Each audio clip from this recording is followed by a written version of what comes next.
Mirë se vini në kanalin ton, mos harroni të bëni subscribe dhe të klikoni si përzdiles për të marrë njoftimet më të reja. Faleminderit! Nëse keni këto 3 gjëra në shtëpi, hidhini menjëherë, sillin fat të keq. Rregullat e Feng Shui për dekorimin e shtëpisë dhe tërheqjen e energjisë pozitive në shtëpi janë bërë të njohura në të gjithë botën. Përveç këshillave se çfarë gjërash duhet që të mbani ju në shtëpinë tuaj, këtu ne do t'ju tregojmë se ka edhe këshilla që diktojnë se duhet të heqim qafe disa gjëra nga ambienti jon. Enët e thyera. Enët e thyera sillin energji të keqe për çdo që i përdor, sipas ekspertëve të Feng Shui. Gazeta të vjetra. Hidheni gazetën në plera sapo ta lexoni, këshillojnë ekspertët. Nëse mblidhni revista ose libra, ruajini ato në rafte, jo në dysheme ose në cep të dhomës. Nga ana tjetër, ju duhet që të mësoni se të shpërndara në përhapësirë këto sende sillin energji të keqe. Kavanoza bosh me oriz, krip dhe sheqer. Të gjithëve na ndodh që furnizimet me ushqimet më të nevojshme të na mbrojnë, por ekspertët e Feng Shui thonë se nuk duhet që t'i lini kurrë kavanozat bosh në kuzhinë, pasi ato do të ndikojnë në lumturinë dhe në harmoninë tuaj familjare. Nëse ju doni që të mbroni shtëpinë tuaj nga fatkeqësitë apo syri i keq, atëherë ju duhet që të mbani këto objekte për të mbrojtur njëkohësisht shtëpinë tuaj nga syri i keq. Jeni ndjerë ndonjëherë keq pasi një person i cili ka ardhur në shtëpinë tuaj, keni vënë re se si gjendja juaj shpirtërore dhe humori kanë ndryshuar nga njëri moment në tjetrin. Kjo sepse disa nga vizitorët mund t'ju kenë sjellë energji negative në shtëpi. Ndjenja si zemërimi apo xhelozia munden që të influencojnë direkt në ambientin e shtëpisë tuaj. Për të pastruar energjinë tuaj nga shtëpia juaj apo ambienti i punës, mundet që të përdorni disa objekte të cilat sipas Feng Shui munden që të ndryshojnë jetën tuaj. Ja disa nga objektet më të rëndësishme të cilat do të mbrojnë shtëpinë tuaj nga syri i keq. Mbajtja e një pasqyre jashtë derës të shtëpisë parandalon hyrjen e energjisë negative, duke reflektuar kështu besnikëri, gjithçka që ka përpara pasqyra ja kthen atij që i drejtohet. Në këtë mënyrë negativiteti mbetet jashtë. Megjithatë, vendosja tek porta nuk është një ide e mirë, sepse mundet që të pengojë edhe hyrjen e fatit dhe pozitivitetit. Vendosja njëkohësisht para dritares varet nga peizazhi që pasqyron. Nëse pamja është e shëmtuar ose shikon nga ndonjë spital apo mjedis i trishtuar, zgjidhni një vend tjetër, sepse këto imazhe do të pasqyrohen brenda shtëpisë tuaj. Në dhomën e gjumit mos e lini në pozicionin që pasqyron njerëz që flen. Në kuzhinë është mirë ta vendosni pas sobës, mundësisht kujdesuni që të reflektojë ndonjë imazh lulesh. Kripa e trashë është e aftë të mbajë energjinë e mjedisit. Vendosni një gotë me krip të trashë në shtëpi dhe do të liroheni nga negativiteti. Gjithashtu mund ta vendosni edhe një vazë transparente dhe në të vendosni 4 deg të thata. Kështu mund ta përdorni dhe si dekor. Kripa simbolizon forcën, pastrimin, rinovimin e energjisë dhe neutralizimin e syrit të keq.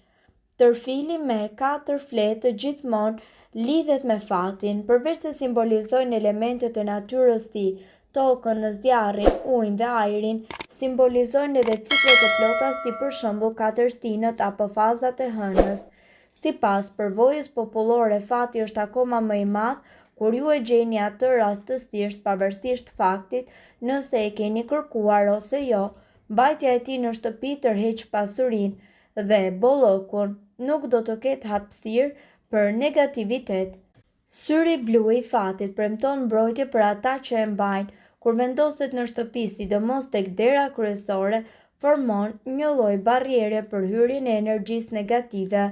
Disa njerëz të zgjedhin ta mbajnë jashtë portës, ka edhe nga ata që e mbajnë në makinë ose në tryezën e punës. Ky objekt është në gjendje që të hapë energji negative të mjedisit përreth, kështu që ka shumë gjasa që një ditë të bukur ai të thyet. Kjo do të thotë që e ka përmbushur rolin e pastrimit. Nëse ndodh, zëvendësoni me një tjetër. Nuk është rastësi që sot shohim shumë bizhuteri me syrin. Në fund të fundit, mbajtja e energjisë negative larg trupit nuk është asnjëherë e tepërt. E dini që këmbana e vogël, të cilën disa njerëz e mbajnë tek porta e shtëpisë, kur lëviz ajo emton tingullin bazë të erës, quhet lajmëtarja e erave dhe përveç kësaj emton një tingull relaksues që të jep kënaqësi ta dëgjosh kur vendoset në hyrje të shtëpisë. Mban larg zilin dhe kështu shtëpia juaj ka akoma dhe më shumë mbrojtje. Në disa modele gjenden edhe gur simbolik në përbërjen e saj. Kjo është një mbrojtje shtesë për shtëpinë tuaj. Nga ana tjetër, këtu ju do të mësoni se ne jetojmë në kohë të vështira dhe me probleme të ndryshme emocionale, por vështirësitë ekonomike dhe kriza dhe motive të ndryshme që mund të ndikojnë negativisht në jetën tonë bëjnë që ne të kemi një shkallë të lartë të stresit, dhe kjo është arsyeja pse është e nevojshme që ju të qëndroni të fortë shpirtërisht dhe mendërisht. Pastrimi i energjisë negative dhe disa rituale tepër të thjeshta të mbrojtjes psikike janë mjete efektive për t'i larguar ato nga vetja juaj ose nga ambienti në të cilin ju jetoni. Pastrimi i mjediseve nënkupton krijimin e një ambienti të qetë dhe tepër të shëndetshëm për shëndetin tuaj dhe njëkohësisht për të gjithë familjen tuaj. Për të pastruar ambientin nga energjia negative, ju duhet që të veproni në këtë mënyrë.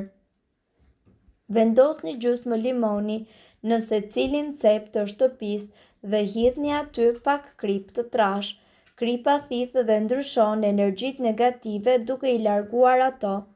Pas një jave, ajo do të ketë thithur të gjitha energjitë negative.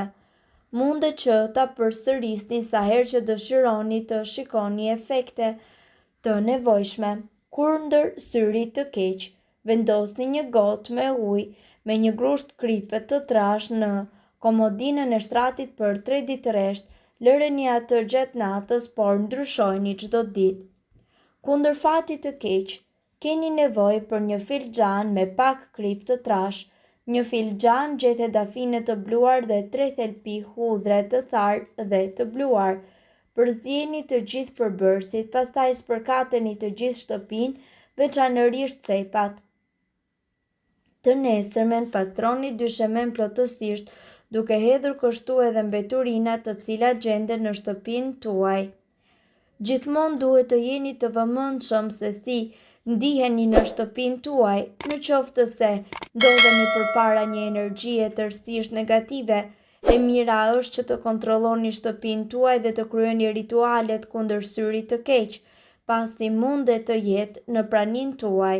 Gjithashtu qëndroni larg energjisë negative dhe pastroni shtëpinë tuaj her pas here. Mirë, po duhet të dini se këto informacione nuk kanë as pak qëllimin që të ndryshojnë besimin tuaj. Gjithçka mbetet në dorën tuaj në qoftë se ju dëshironi t'i praktikoni apo t'i vendosni këto objekte në shtëpinë tuaj. Në qoftë se ju nuk besoni, atëherë jeni të lirë që të mos i ndërmerrni këto veprime. Por gjithmonë mundohuni që të qëndroni larg energjisë negative dhe syrit të keq. Nëse doni të dëgjoni videot tona që ne postojmë çdo ditë, kliko subscribe. Ju ftojmë gjithashtu të bëni like në video tona nëse i keni dëgjuar dhe pëlqyer ato. Faleminderit që e pat videon ton. Shpërndajeni këtë video në profilin tuaj në mënyrë që të informohen edhe shokët tuaj. Faleminderit.